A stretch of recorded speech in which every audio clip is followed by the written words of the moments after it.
One. What's going on, everybody? Welcome to another Angle of Pursuit podcast, your fantasy football home over at fakepigskin.com. I'm your host, Kyle Robert. Follow me on Twitter at NotoriousKRO.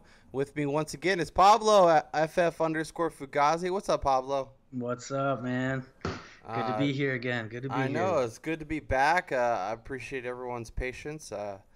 Got married and spent some time in Yes. Hawaii, so back from the honeymoon, everything's getting back to reality. Coming back from the island was not easy, my friend. It was. I believe it. I wanted to stay there forever. It was pretty incredible. So reality was a nice big slap in the face when I got back. But now that I've been here Yes. for a while, it's good to get back into you know normal routine and whatnot. Yeah. Yeah, dude. Podcasting again. Yeah, Let's do it. exactly. Got to get back to it. Pablo, Andrew Luck Yes, threw a sir. football. Andrew Luck Yes. threw a football. Yes, dear mother. It's not a. I've So unloaded. apparently it was like an NCAA football, which is a little bit smaller.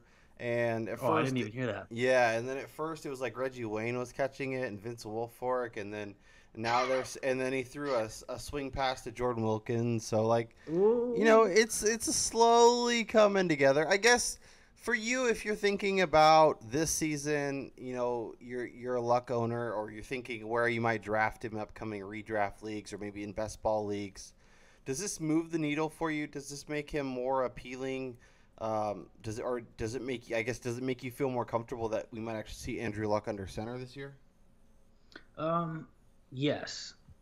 I think in a way it has to because you're waiting around to hear that he is throwing the football. We hear that he is. We see that maybe it's starting off slow and minimal, but they didn't draft anybody. They seem to be moving forward with the plan that he is their starting quarterback. The confirmation that he can actually physically throw a ball is a good sign, I think. Yeah. Yeah. So, I mean, it's good to see him throwing. I guess for me, I'm cautiously optimistic. Let's put it for that way. sure. Like, Yeah. because we heard all last year, oh, he's gonna be fine. He's gonna be fine. He's gonna be fine. He's fine. And midway through the season, actually, he's not gonna play the whole year. Yeah. And obviously Jacoby Brissett's there, so they don't really have someone that like they're fine rolling out. But I mean, if they have to do another year of Jacoby Brissett, like it would be very strange. But like I could see that happening. hmm Um, I I guess. did hear that they had some offers for Jacoby Brissett that they turned down Yeah. because they like him so much. Well, I mean, hopefully that doesn't mean they're worried about Luck. Maybe it subtly does, but yeah. I mean, I think it definitely doesn't help. Like, right. I think knowing that you have him there makes it easier because I think there's a very real possibility that Luck doesn't play, and there's been weird situations with players that just never get back on the field. Like right now, I'm looking at Luck's ADP on recent MFL tens, hmm and he's going as like the 70th player off the board. One pick after Drew Brees, Wow. one pick in front of Matthew Stafford. Like Yeah, I that's don't, way too I rich for don't, my blood. yeah, in front of Mariota, in front of Winston. I mean, we've talked before about how we're both kind of guys that want to wait on quarterback, anyways. But like, Yeah. if I'm taking a quarterback in the sixth, seventh round, like I hmm need a lot more insurance than what Andrew For Luck sure. has given me so far. Yep. Yeah, I I think don't. the only place I've drafted him this year was it was round 13, Mhm. and I had one quarterback already that I drafted the round before, and I thought, you know what, this is a high variance pick. It's got a high ceiling. Yeah. Definitely, zero is the floor. So, Yeah, and I think like in best ball leagues, I think he's a great option just yep, because typically you're drafting at least two, if not, and if you're drafting Luck, I think you need to draft three, yep, quarter, absolutely. three quarterbacks. But I think because obviously his upside is to be among the elite of the elite at the position. So Right. if he improves, he starts going, and if you're drafting now, you're probably getting him 3 to 5 to 7, maybe, depending on where you're drafting, you're getting maybe 5, 6, 7 rounds of value. So like I get that, and it is definitely interesting, but at the same time, going a pick in front of Drew Brees, like I would absolutely take Drew Brees over him every time. Absolutely. And we've seen him do a lot with a little, but his parts, man, they're quite like he's got Ty And obviously, like I like the idea of Ty, and he might, I might like the idea more of grabbing pieces that could potentially value from Luck, like a T.Y. Right. Hilton, like an Eric Ebron, Yep. instead of trying to rely on Luck coming back. At least if you have those guys, they should be somewhat productive, even if Brissett's their guy all season long. Yep. So let me, before we get into it tonight, we're going to talk some rookie quarterbacks, kind of where we see them going, and I want to pick your brain about the Green Bay Packers backfield, because obviously you're a Packers guy. Aaron Jones, Jamal Williams. It's a big debate this offseason. But before we do that, is there a player that, as the season's kind of approaching, that you're starting to get more excited about, that you're thinking this might actually be someone that takes a step forward, or someone that I really want to make sure I own multiple places this year? A receiver Mike Williams for me comes to mind in terms of I like the idea of what he can be. I think there's opportunity there in San Diego, or I guess LA now. And he, obviously we didn't get to see him his rookie year. Right. A guy that could take the field in his sophomore year. I kind of want to see what he looks like. Is there a guy for you that you're starting to get more excited about as the season approaches? There is, and I say this respectfully to all the haters and doubters, and there's been years of reasons why I understand where they're at. But for me, as a guy have not been able to give up on, and I've been hearing good things, and he goes by the name Smokey. Brown. Smokey Brown. I like it. Sir. I like that call.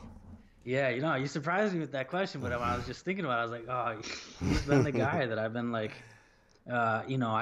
I dropped him in a dynasty league last year. It's a little bit smaller roster, and I have him almost everywhere. I've just loved the guy, and watching just a little bit that you can catch of the film from their practices and seeing him out there.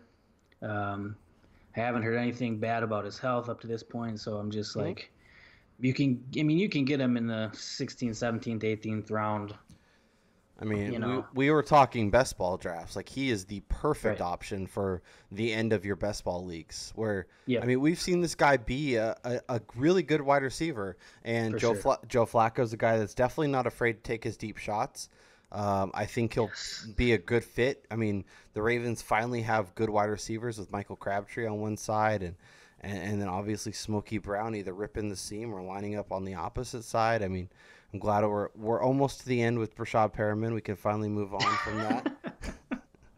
Man. Yeah, so I like that call quite a bit, and I actually think I wouldn't be surprised if he becomes one of those guys that, maybe you don't start him every week, or maybe you don't even own him, coming out of the draft, but week 3 he starts popping and he ends up on a lot of waiver wire columns, and then week 4 he has another dice game, or maybe he takes week 5, week 6, you don't really hear anything, and all of a sudden he's catching deep balls down the field, and it's just like, there is a lot to like there, and we like we said, we've seen him, guys that we've seen be productive, and it's been kind of a more of a medical thing with anything. Like, I'm willing to go dip my toe back in that water. Yeah. Yeah. Yeah, man. I mean, there's some guys. Yeah, well, like you said, if they've been productive, there's guys who haven't been productive and haven't been able to get on the field. Like Kevin White comes to mind. I just don't get it. At this point, but some people, got to keep the faith. So that's cool. Yep. And and actually kind of. Like, so I'm doing one of those eliminator challenges that John Bosch was running on Twitter, which are awesome. Yes. All that money is going to a good cause. But it's 17 teams, and it's super flex. So it puts you in a really interesting position where you're on the clock, and like and this is a decision I had to make. You're legitimately deciding between Dion Lewis, Jimmy Graham, really useful guys that can help you get a lot of points every week, but it's also super flex. So you're looking at Sam Bradford, Andy Dalton, Eli Manning, Joe Flacco, and Flacco was a guy that I kind of ended up with, but the more that I've talked about, kind of looked at what this team could be, looked at kind of the evolution of this offense, Maybe they throw a little bit more. Maybe take few more downfield shots. Crabtree on one side, Willie Snead on the other. Um, you know, we like Hayden Hurst. We think Mark Andrews can be useful. I mean, there's stuff to like where, obviously Flacco isn't going to compete for QB1, but Right. if he's top 12 to 15, like, would that be surprising? I mean, it would be a little surprising, but it's not out of the question. Absolutely not. I mean, Yeah, if he stays on the field all year, right. I think, it's definitely a possibility. Well, and I think this is going to be a good transition when we talk quarterbacks because obviously there's a few situations where there's rookies in town, and Yep. it could be easy, especially if things look like they're getting off the rails, to make the switch. But it could also, we'll talk contracts and stuff. There could be a way where they keep these guys in tow and kind of let them roll. So I think especially with Baltimore, bringing in Crabtree, bringing in Willie Snead, bringing in John Brown, they seem a little more committed to Flacco. But we Yep. can talk that in a minute. Let's talk your Yeah. Packers, Oh, and the Pack. let's talk about this running game. So you're on the clock. You're looking at. I'm drafting best ball team. I'm on at MFL 10. I'm on draft.com. Um, Aaron Jones, Jamal Williams. Who you taking? Ooh. Oh, man. You know what? I'm going to take option C, and I'm going to wait a round or two or three or four and take Ty Montgomery. So, all right. So, talk to me about that. So what do you what I guess what are your expectations for Ty Montgomery, this season, and kind of I guess obviously these two guys are both getting a lot of the pub, but you're going Montgomery, so obviously you're getting the draft price difference, but what is Right. it with Montgomery? What do you see in him? What do you think his role will be for this team?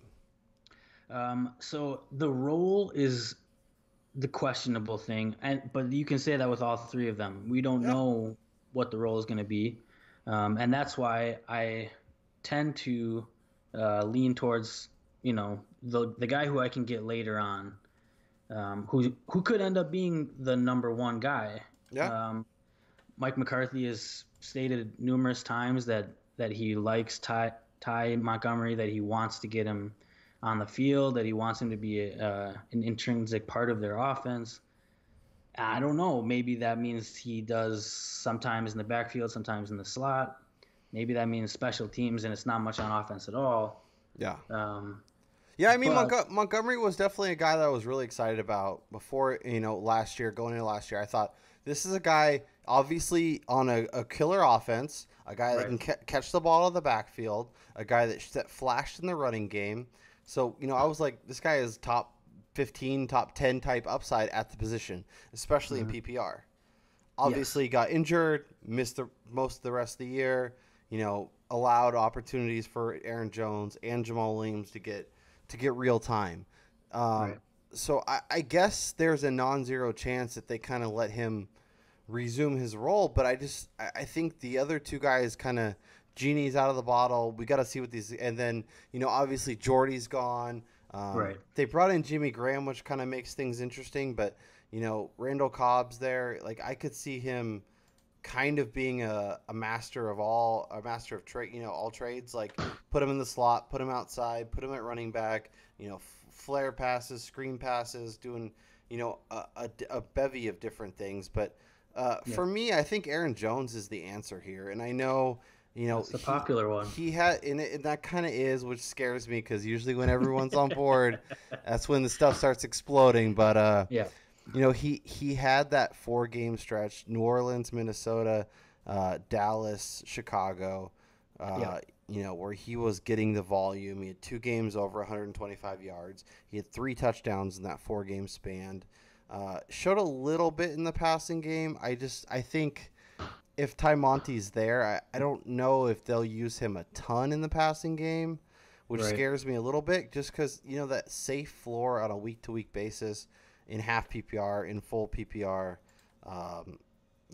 it is really nice. And we've seen, Jamal Williams had a game where he caught 7 balls. He had a game where he caught 3 balls. He got two Right. games where he caught 4 balls. So there is also a lot to like there. And, but, he had his opportunity where he was kind of the guy for a while and had some decent games. And obviously, you watch this team, so Yep. if you're choosing between Williams and Aaron Jones, is there a clear option for you, or do you think this is going to be kind of a thing where they're going to fight and then maybe someone emerges from the backfield, but we don't know who yet?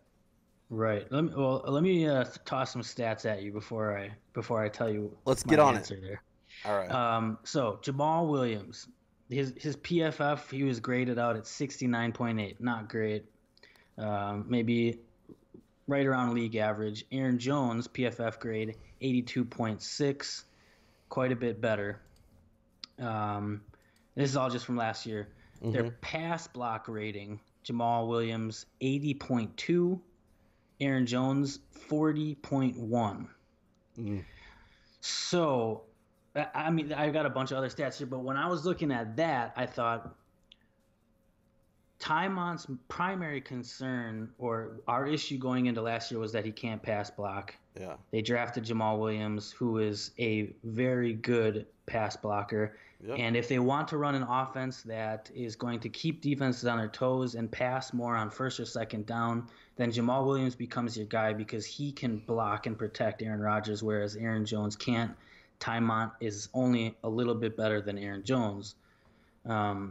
So that's why I know that the popular answer is Aaron Jones as of late. He's the more exciting player. He can get maybe your bigger plays, exciting plays. But Jamal Williams, I think, could easily end up becoming the guy just because he's the most reliable in producing enough to be adequate, and he can protect Aaron Rodgers. So that's my answer is Jamal. And protecting Aaron Rodgers is the number one thing for the Packers. They have to keep Aaron Rodgers healthy, because when he is not healthy, they are not a good team. They are not making the playoffs. They are not winning the Super Bowl.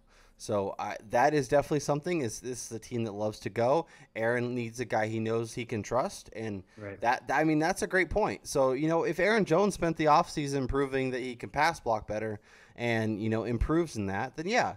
And maybe in best ball leagues, Aaron Jones is a fine risk to take, because there will be those weeks where he busts off those big runs and puts it in the end zone.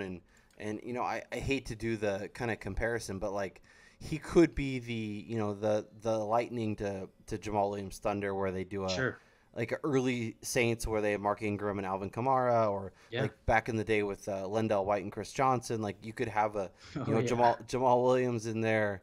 And then I'll sprinkle in Aaron Jones here, and then sprinkle in Aaron Jones there. So yeah, and I guess how do you read this receiving core? Obviously, with Jordy out of town, do you think there's enough room? They brought in 3 rookies, so obviously they needed some depth. Do you think there's room for Ty Montgomery to be like a 75 or 80% wide receiver in this offense, or do you think he'll kind of just be all over the place? Man, that's tough to say as of right now. I don't think they want Ty to go back to wide receiver. It seems like, they drafted 2 guys last year. They drafted 3 guys this year. Mm-hmm. They seem to be heavily investing in trying to find somebody that's not there or that wasn't there.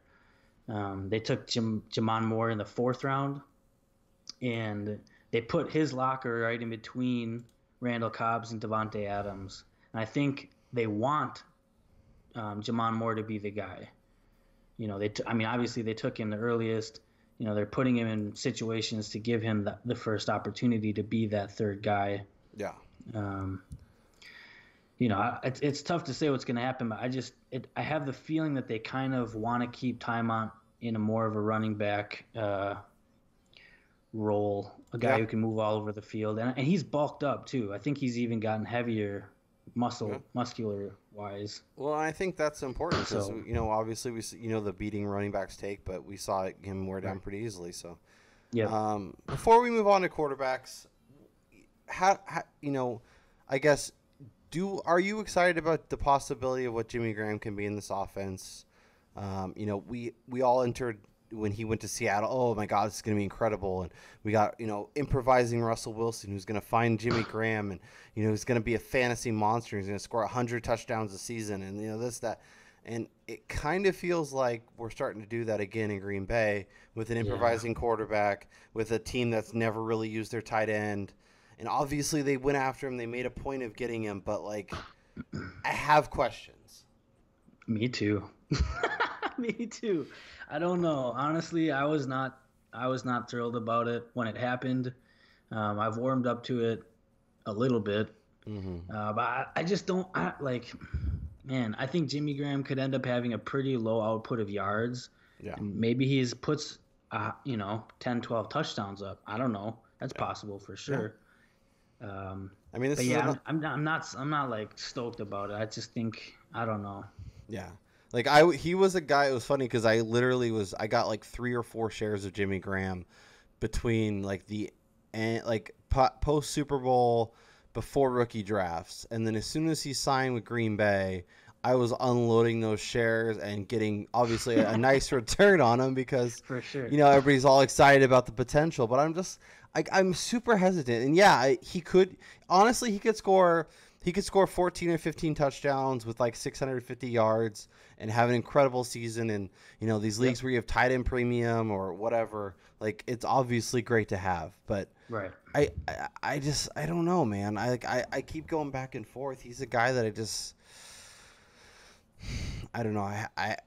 We've tried to fit the square peg in the round hole a few times, and we've seen glimpses where Jared Cook looked okay and whatnot, but good moments. Yeah, I mean it's really been since Jermichael Finley where we've had any sort of real tight end option. For sure. And I should say that is another reason why I'm slightly higher on Jamal Williams, because I think if they're going to have a tight end in a lot who cannot block, they probably are going to want a running back in there who can. Yeah. I'm really interested because obviously if McCarthy wants to get real creative, he could line up Jimmy Graham all over the field. He could line up Ty Montgomery all over the field. Randall Cobb could be in the slot. He could be in the outside. Like, there's a lot you could do. And, like, I'm kind of excited for Madden because I'm going to put these guys all over the field and put Jimmy Graham out at wide receiver and, put him in the backfield, start Ty Montgomery in the backfield, send him out as a wideout. Like, that will be really fun. But in real football, I'm curious, especially with a guy like McCarthy calling the plays. Right. Okay, let's talk some rookie quarterbacks. I've done a lot on this show with running backs. I've done a lot with receivers, but I didn't really get to break down this class, and I'm kind of excited to do so. Obviously, for Dynasty, the rookies are gonna be the way to go. They're gonna be the players that everyone's excited about, the ones that in super flex leagues everyone's going gaga for. But in terms of just this season, let's examine these situations and think about kind of what we really expect from these teams. And we'll start in Cleveland with the number 1 pick, Baker Mayfield. Obviously, the Browns got Tyrod Taylor in a trade, and they gave up a mid-round pick, so nothing crazy. And obviously brought in Jarvis Landry, Josh Gordon's there, David Njoku. They brought in Carlos Hyde. They drafted Nick Chubb. Like, there's a lot of weapons on this offense. Corey Coleman's healthy, at least for now. Duke Johnson. Yeah, okay. Can we talk about that? Because I know you're a big Duke Johnson fan. Duke Johnson locked him up. They brought in Carlos Hyde. Obviously, they can get rid of him after 1 year and not have to pay a lot. And they brought in Nick Chubb. Well, like, do you have any inkling on what the pecking order is? What they're going to be doing? Like, what's going on? Is there a real opportunity where they ship out Carlos Hyde before the season starts and makes it easy on us? Or do you think this is just, let's get as many running backs as we can and we'll figure it out when the season gets going? Yeah. Well, let me preface this by saying what I think is happening in Cleveland right now is they are trying to implement a different mindset than what has been there for years. I mean, it's been years of this losing mentality, and after years of losing, it just becomes unavoidable. Where I think right now they're trying to build what they'd like to consider as is like this championship mentality. So they're bringing in guys, not necessarily who've won championships, but who are good players. Tyrod Taylor, Carlos Hyde, um, Jarvis Landry, and then they draft players. And from a fantasy perspective, it sucks because I'm like, well, I want to know clearly who's going to be the guy. We don't Yeah. know that. Yeah. But from a football standpoint, to have more talent on your roster than not, and to create a greater amount of competition between the guys, hopefully that doesn't become divisive in the locker room, but to create battles on the field where guys are working hard to prove themselves and to earn their position, I think that's a good thing for a football team. Hmm. And I think that in the end, you hope and assume that the cream rises to the top. Maybe with Baker Mayfield, he doesn't play right away. Um, I think statistically, guys who are drafted in the first round, especially first overall, play the first Hmm. year. So it's hard to imagine him not playing. But Tyrod could end up playing really well. He's got a solid wide receiver core. He's got three different running backs who could produce. So Yeah. I mean, they have a good offensive line. I don't know. Yeah. They could I'm like turn sneaky some heads. excited. I'm sneaky excited about the Browns. But if Me we're too. if we're talking, okay, so let's talk about Tyrod because obviously they brought him in, but they Yep. drafted Baker one. If I Right. set the over under at 6.5 games, do you think Tyrod will play more or less? Man, I'm gonna say more. More? Yeah, I Hmm. think you're right. And especially if this team, like, I think this is a team that maybe they don't make the playoffs, but I think they'll be like, week 14, week 15, week 16, when they show like the graphics, and it'll be like these teams won the division, and these teams are fighting for the wild card, and then these teams are in the hunt. Like, I Right. think they'll be in that cluster with like Oakland and and maybe one of the some other teams that are in the hunt, but maybe don't make the playoffs. That's kind of where I'm at with this team. Like I want to believe. I could see them going somewhere between 9-7 and 7-9, which Okay. compared to what the Browns have done the past, one win over the last 2 years. Now Hugh Jackson might just be the problem, and I mean obviously he is, but I think there's enough talent on this team to kind of overcome that to be at least somewhat decent.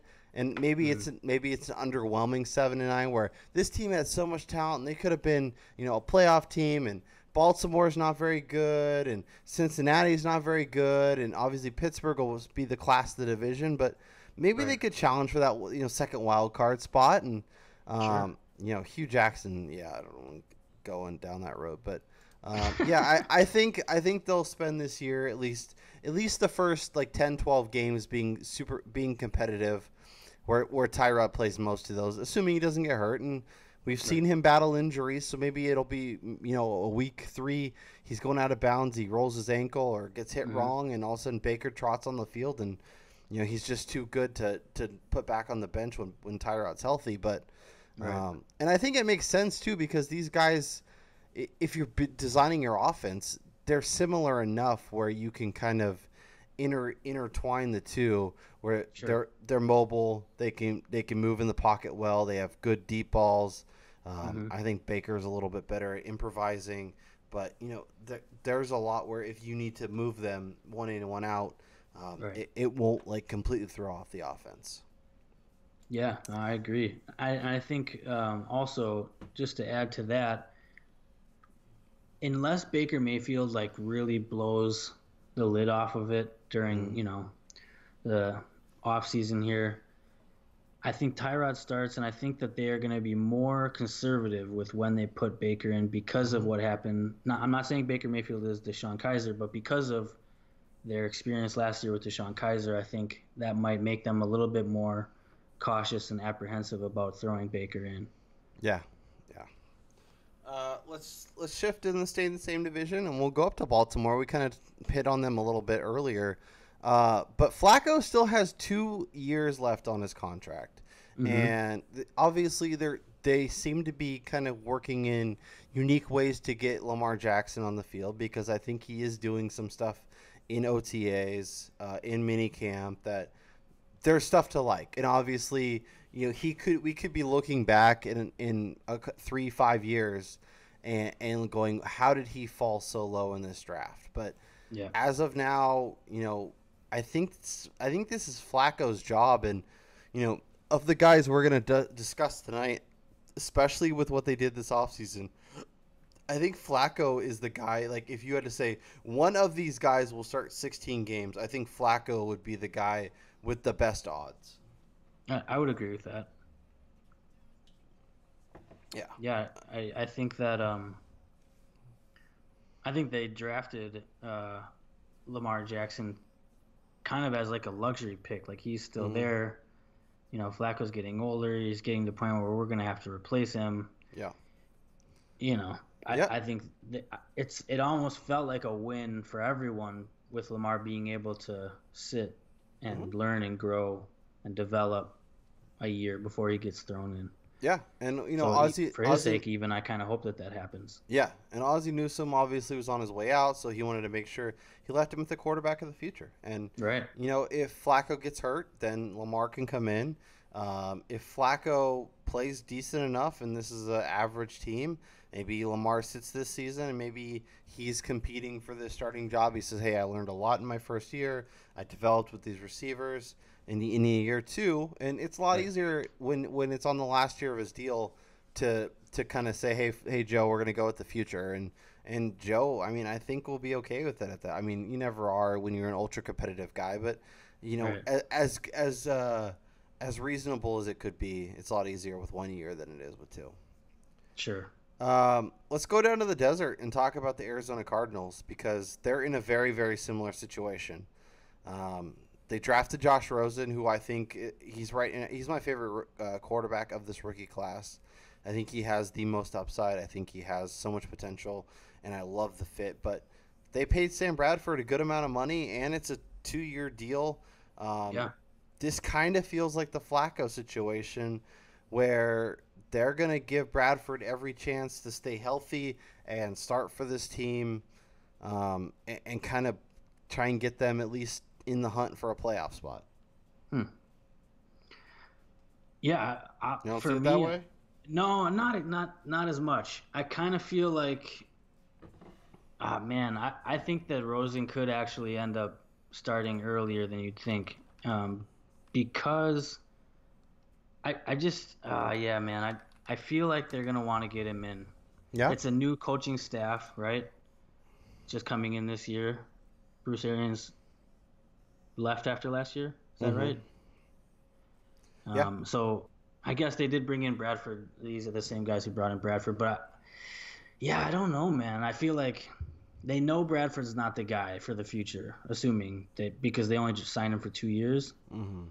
They spent early first on Rosen. I could see Rosen starting week 1. Yeah, and honestly, I'm looking on Spotrac. I don't know how to say it. I never know how to say that, but it's SPOTRAC is .com is the best place for contracts. Okay. Yeah. And it looks like that Cardinals can actually get out of it after 1 year, Uh-huh. with not a ton of dead cap, about 5 million. So they could get out of it. They could basically give Bradford 4 to 6 games, let him get hurt or not be very productive, and give Rosen the chance. It's a weird situation because obviously they have Yes. young pieces. They have David Johnson, which if Mhm. you're bringing in a young quarterback to have a running back like that behind you is an incredible weapon to have. Yeah. And obviously I love Christian Kirk, and I'm starting my projections and kind of trying to figure out and going by team. And I was doing this team and I was trying to figure out how many attempts do I want to give Bradford? How many attempts do I want to give Rosen? Because that really affects, Bradford's a guy that's, last year he did a little bit better, YPA. Typically he's a guy that is a lot more checked down, a lot more Alex Smith than a gunslinger, than a Joe Flacco, than Jay Cutler, whatever. And Yeah. I think obviously Rosen is a guy who's shown a beautiful deep ball, the ability to go down the field, the ability to attack defenses. So that really affects that. But yeah, I guess let's set the over under at 6.5 again for Sammy Biscuits. Are you taking the over or under on game started? I'm gonna take the under. Here's I just brought this up. This is the Cardinals 2018 schedule. Their first 3 games: Chargers, Saints, Cowboys. Mm-hmm. They're home against the Chargers and then at the Saints, at the Cowboys. I think it's a possibility that they go 0-3. Yeah, I think it's a very good possibility. Do you think at that point they keep Bradford in? I just feel like if they go 0-3, Rosen probably will get put in. I could be wrong. When's their bye week? Late. It's late. It's week. Let me count here. 4, 5, 6, 7, 8, 13. Week 13. Yeah. See that? Woof. Yeah. See, I don't think they'd want to wait that long if they think that they're gonna switch out right away. That's true. This year. Yeah. Wait. Are you looking at 2018? I think you're looking at something else. I think that's the preseason. Oh, maybe these are the preseason. So because they start Redskins at the Rams, home for Bears, Seahawks at Niners, at Vikings. Maybe you know what I could see, and I think this would make a lot of sense. Yeah. Is Bradford, assuming he's healthy and but things aren't going well, he starts the Thursday nighter against Denver. Okay. And then for that Sunday afternoon game, that's Rosen's first game, which is at home against the Niners. And they have a week 9 bye, so that I could see them. Yep. I could see them doing it after that as well. So either after the Thursday night game or before the Chiefs. Give them the full bye week. Say, I could see a narrative after Thursday night when Bradford doesn't look good against a good Broncos team.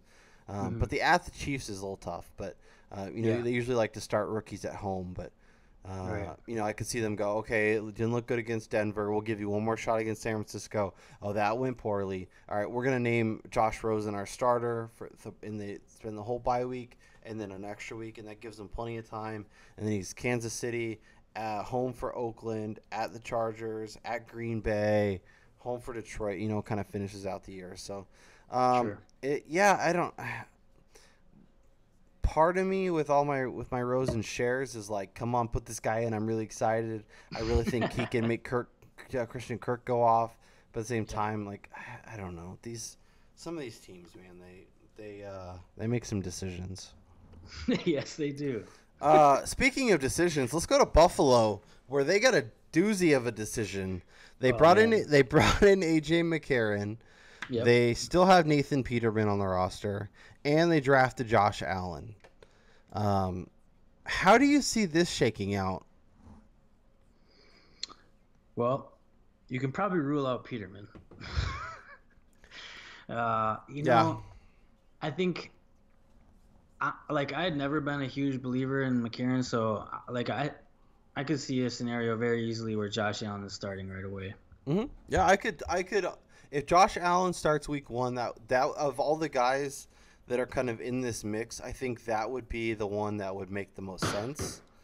Yeah. And we'll see I guess how he looks during preseason.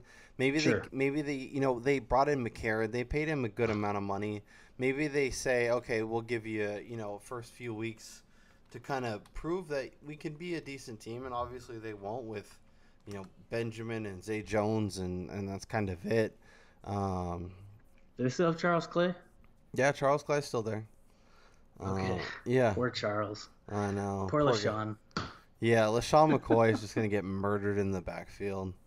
But the thing is, I'm looking at McCarron's, a lot of these contracts, they can get out of McCarron after 1 year, and it's only cost them $2 million in dead cap. So, yeah, I think of all the guys that'll play, that could play this season, I think McCarron plays, or I think Josh Allen starts the most games. I can see that. Let's stay in the state of New York and talk about the Jets. Jets. Josh McCown, who actually was a decent option, had some fantasy weeks where I actually wanted to use him, and he was really good. He's top 5 guy. A couple weeks, they obviously brought in Sam Darnold, the best quarterback the Jets have had in I since Namath maybe. What about Chad Pennington? Like I said, since Joe Namath. Pennington had his moments, and obviously, sure. Yeah. But Darnold's interesting. Obviously, there are some pieces here that you don't hate. I guess if we're not saying Josh Allen's the guy that starts the most games, probably Sam Darnold starts the most games. Yeah, I'm pretty uncertain of how that scenario. I could see a scenario where they don't play Darnold at all, Yeah. just because I think their team isn't going to be great.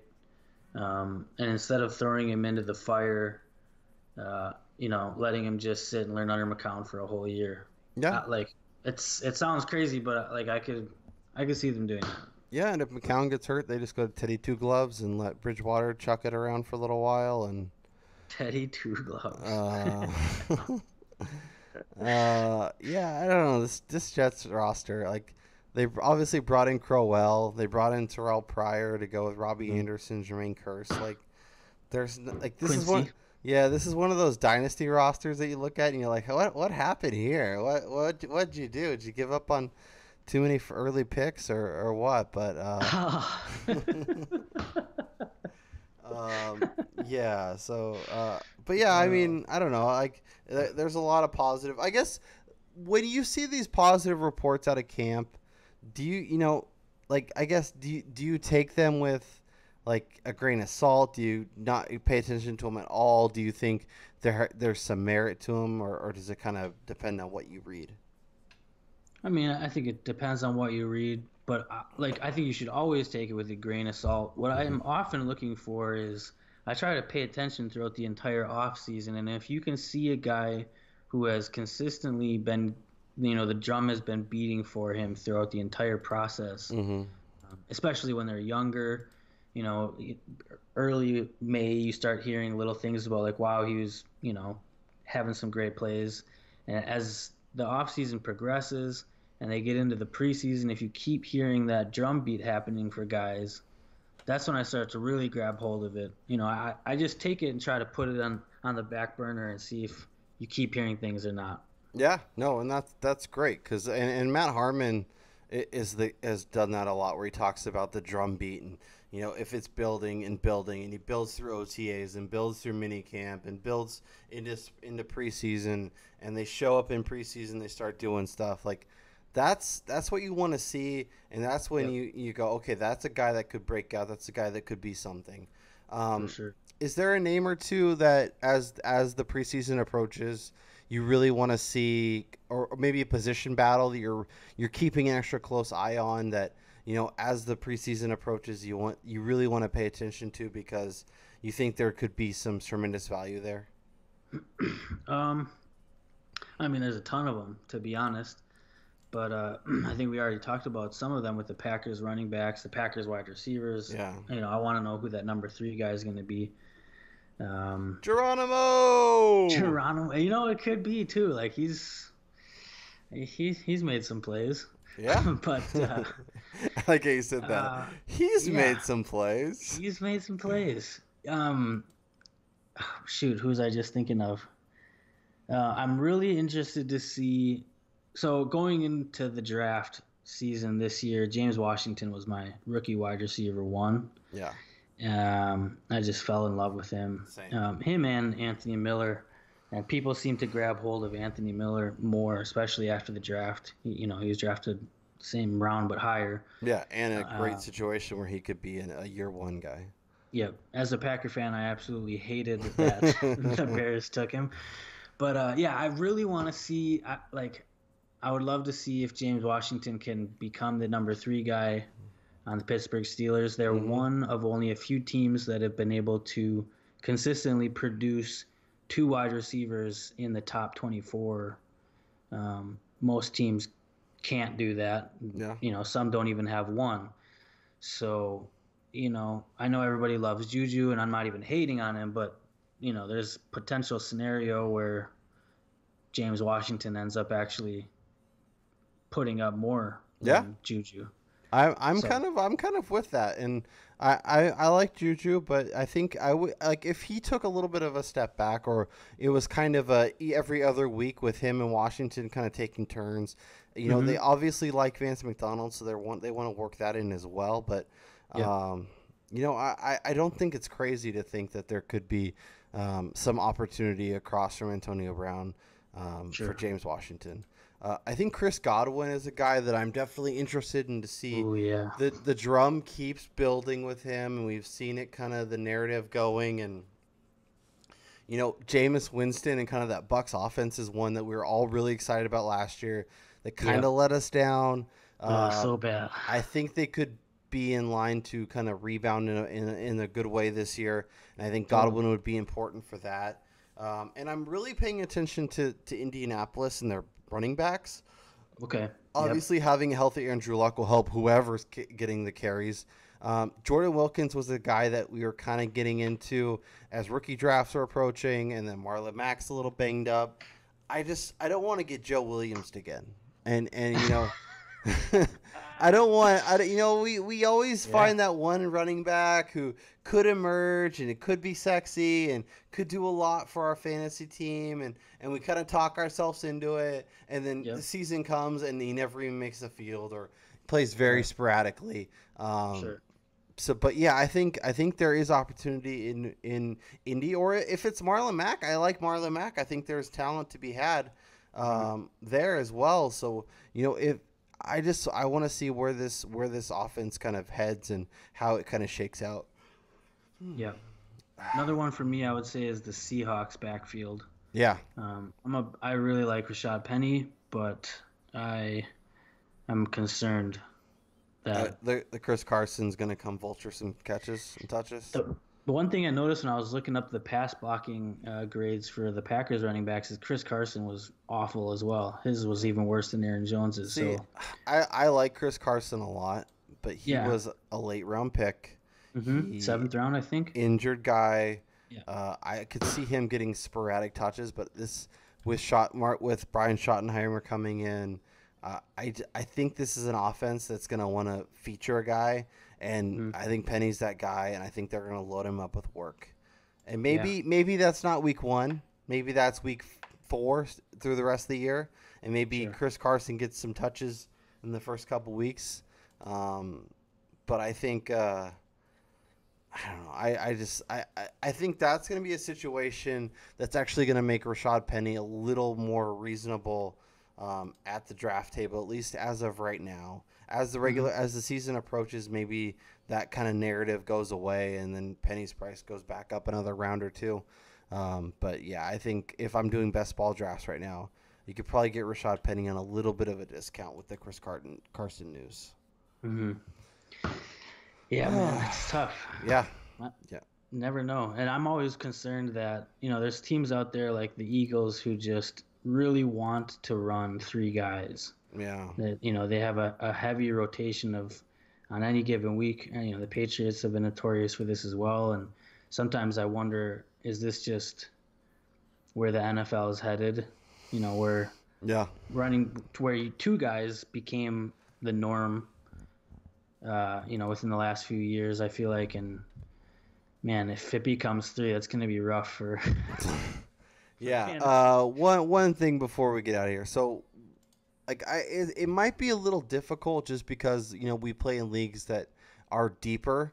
But hmm like, I think there's a reasonable chance that in some of the standard redraft leagues where you draft team running back and not necessarily Hmm. not necessarily players, and like you're drafting, I'll take the Patriots running back and the Packers running back, and those are the guys you start. Just because there's going to be so many guys and so many mouths to feed. Either that, or we're just going to be starting like I'll be starting 3 running backs, and we're going to have to pick and choose. And you pick Sure. one guy from this team and one guy from the another team, and I don't know, but Yeah. it'll be interesting progression to see kind of how the NFL adapts and how fantasy adapts with it. Right. Agreed. Uh, all right, Pablo, this is fun. It was good to get back. Good to chat. Yeah, man. It's been Um, a blast. absolutely. Make sure you are following Pablo as well as myself on Twitter if you're not doing so already. We will be back probably next week. We'll talk to you guys later.